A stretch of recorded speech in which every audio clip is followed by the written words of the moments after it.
اعوذ باللہ من الشیطان الرجیم بسم اللہ الرحمن الرحیم السلام علیکم ورحمۃ اللہ وبرکاتہ۔ محترم جناب ریونت ریڈی صاحب وزیر اعلیٰ تلنگانہ، محترم جناب محمد شبیر علی صاحب، محترم جناب محمد اظہر الدین صاحب وزیر اقلیتی بہبود تلنگانہ، محترم جناب فہیم قریشی صاحب چیئرمین ٹیمرس، چیئرمین حج کمیٹی، چیئرمین وقف بورڈ اور شہنشین پر موجود تمام معزز حاضرین و اکرام، بزرگان ملت، میری عزتدار اور ماں اور بہنوں، میں آپ تمام کو، حاجیوں کو جو آج حج پر جا رہے ہیں، اپنی جانب سے آپ کو مبارکباد دیتا ہوں۔ اور جیسا کہ آپ اور ہم علماء کرام کے بصیرت افروز خطابات سے اور ان کی کتابات سے ہم کو معلومات حاصل ہوئی ہیں کہ اللہ سبحانہ و تعالیٰ سورہ آل عمران میں یہ ارشاد فرماتا ہے کہ جو حج کرنے کی جس کے پاس استطاعت ہے وہ حج کرے، اور جو شخص باوجود اللہ کی تمام نعمتوں کے حج نہیں کرتا تو اللہ فرماتا ہے کہ اللہ بے شک بے نیاز ہے سارے جہاں سے۔ اور یہ حج اسلام کا ایک 5واں رکن ہے جس میں جسمانی اور مالی عبادت پوری ہوتی ہے، اور اللہ کے رسول صلی اللہ علیہ وسلم نے یہ ارشاد فرمایا کہ اگر تم غنی ہونا چاہتے تو حج کرو،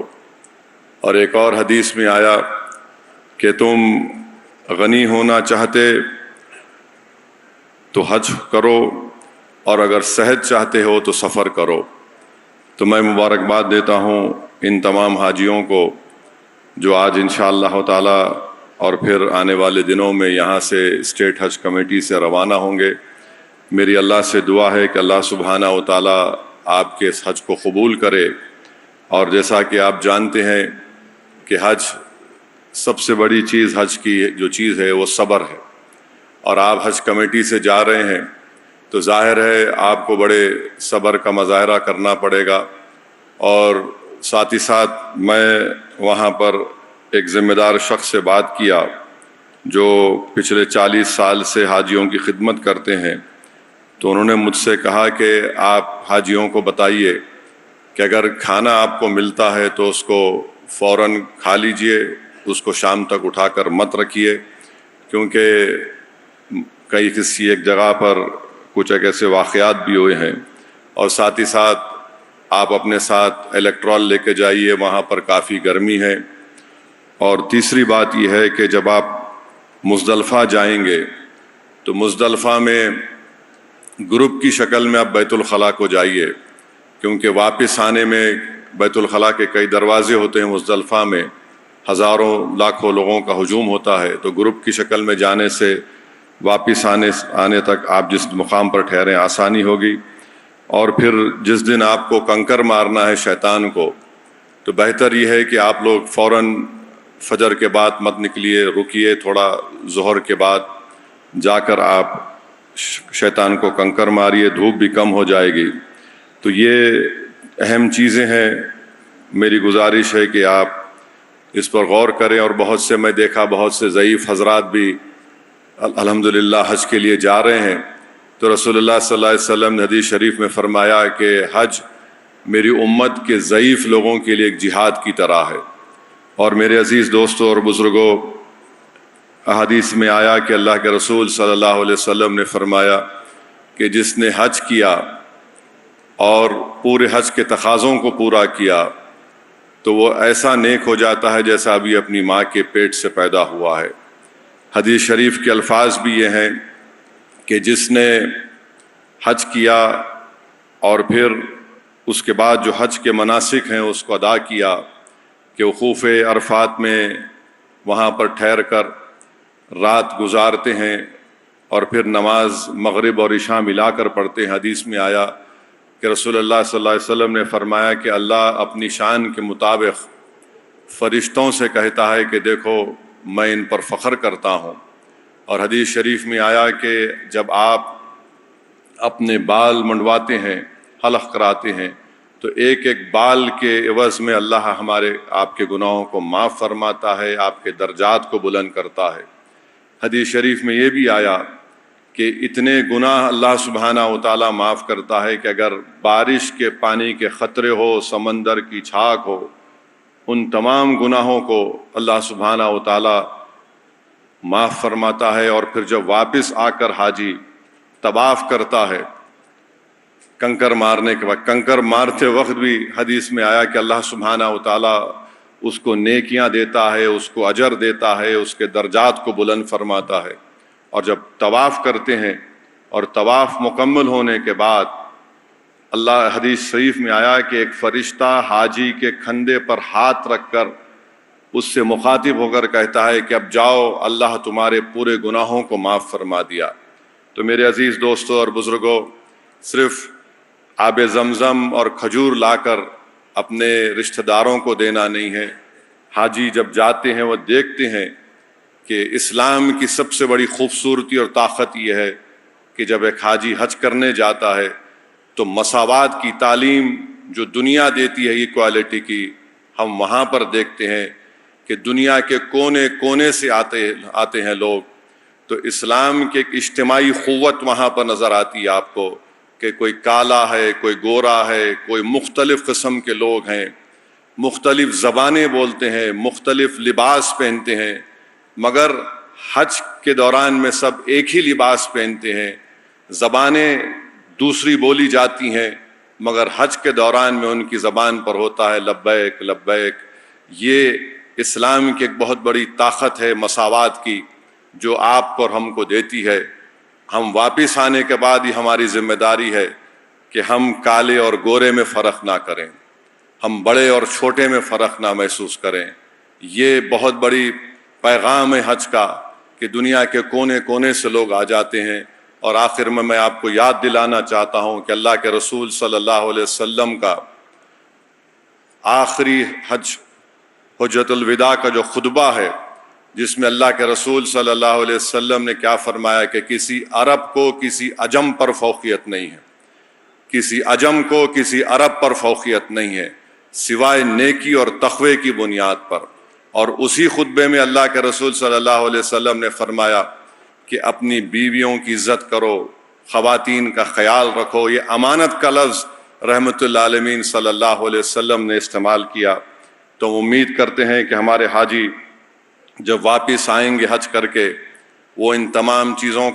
کا لحاظ رکھیں گے، اپنی زندگی میں ایک انقلاب کو برپا کریں گے۔ اور آپ کو تکلیف ہوگی وہاں پر حج میں، ایسی نہیں کہ خدا نہ خواستہ کچھ آپ کو جسمانی تکلیف پہنچے، مگر تکلیف ہوگی۔ لاکھوں لوگ آتے ہیں تو آپ کو صبر کرنے کی ضرورت ہے۔ ہو سکتا ہے کہ حج کمیٹی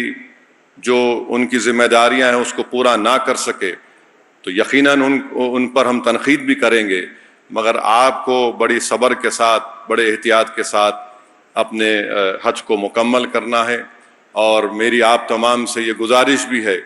کہ جب آپ کعبۃ اللہ شریف کو دیکھیں گے، یہاں سے جانے کے بعد طواف کریں گے، تو ہر قدم پر آپ یقیناً اپنے لیے، اپنے ماں باپ کے لیے، اپنی اولاد کے لیے، اپنے رشتہ داروں کے لیے دعا کریں گے،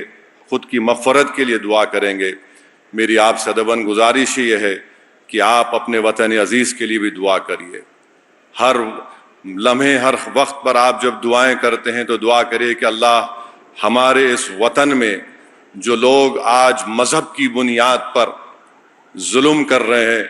اللہ سبحانہ و تعالیٰ ان ظالموں کو کمزور کر دے۔ آپ دعا فرمائیے کہ یہ وطن جو ایک باغ ہے، ایک چمن کی طرح ہے، جہاں پر ہر پھول کو کھلنا چاہیے، اگر کوئی اس چمن کو برباد کرنا چاہ رہا ہے تو میری آپ سے گزارش ہے کہ اپنی دعاؤں میں بھارت کی مضبوطی کے لیے، یہاں پر امن اور بھائی چارگی کو عام کرنے کے لیے، اور جو لوگ اس ملک میں فاشزم کو آگے بڑھانا چاہتے ہیں، آپ دعا فرمائیے۔ آپ اللہ کے مہمان ہیں، حاجی اللہ کا مہمان ہوتا ہے، ضیوف الرحیم کے نام سے آپ کو پکارا جاتا ہے کہ اللہ کے مہمان ہیں۔ آپ اپنی دعاؤں میں وطن کے لیے دعا کریے، آپ ہماری ریاست تلنگانہ کی مضبوطی کے لیے، اس کی ترقی کے لیے، یہاں پر جو اکنامک گروتھ ہو رہی ہے اس سے کئی غریبوں کو فائدہ بھی ہوا ہے، تلنگانہ کی خوشحالی کے لیے، تلنگانہ کی ترقی کے لیے۔ اور تلنگانہ میں پورے ملک میں اگر چند مقامات ہیں، بلکہ ایک اگر فرقہ پرستی کا ایک سمندر بڑھتے جا رہا ہے، تو ایسے چند جزیرے ہیں جو آج بھی ایک امید کے کرن ہے، جو بھارت کی اصلی سوچ تھی وہ آج ہم کو نظر آتی ہے تلنگانہ میں، تلنگانہ کی ترقی کے لیے، تلنگانہ کی مضبوطی کے لیے۔ اور اس ریاست میں ایسے لوگ جو مذہبی منافرت اور مذہبی نفرت کو پھیلانا چاہتے ہیں، اللہ ان کو ناکام کر دے ان کے سازش میں۔ اور دعا کریے کہ چیف منسٹر جناب ریونت ریڈی تمام مذاہب کے لیے کام کریں، کیونکہ ان کو اللہ نے ایک موقع دیا، ان کی بڑی جدوجہد اور تکالیف کو ان کو اٹھانا پڑا۔ ہم بھی ان سے مخالفت کیے تھے، وہ بھی ہم سے مخالفت کیے تھے، مگر آج ان کو اللہ نے ایک موقع دیا ہے عوام کی خدمت کرنے کا، کہ تلنگانہ آباد رہے، شاداب رہے۔ اور جب آپ مدینہ شریف کو روانہ ہوں گے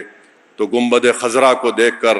اور مدینہ شریف میں جب آپ حاضر ہوں گے تو اس گناہگار کی طرف سے بھی اللہ کے رسول صلی اللہ علیہ وسلم کو ہمارا سلام پہنچائیے، اور دعا کریے میری مغفرت کے لیے بھی، کہ ہم جو کام کر رہے ہیں اللہ سبحانہ و تعالیٰ اس میں ہم کو کامیاب کرے، ہمارا خاتمہ ایمان پر ہو، بلکہ ہمارا خاتمہ بحیثیت شہید کی طور پر ہو جائے، تو میں یہ سمجھتا ہوں کہ دین اور دنیا میں کامیابی ہم کو ملے گی۔ بہرحال آپ کو حج کا سفر مبارک ہو، اللہ آپ کے حج کو قبول فرمائے، حج مبرور ہو آپ کا، اور اللہ آپ کو خیر خوبی سے اور پورے اپنے حفظ و امان میں اللہ سبحانہ و تعالیٰ آپ کو واپس لے کر آئے۔ اور حج کی تعلیمات پر،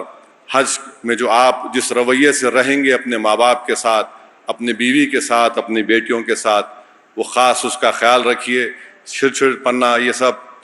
انسان ہے، مگر صبر کرتے رہیے۔ اور خاص طور سے اگر جو حضرات بیوی کو لے کے جا رہے ہیں، یاد رکھیے ایسا یادگار سفر رہتا ہے کہ اگر حج کے دوران میں اگر آپ اپنی بیوی کو تنگ کریں گے تو واپس آنے کے بعد بیوی آپ کو سکون سے نہیں رہنے دیتی،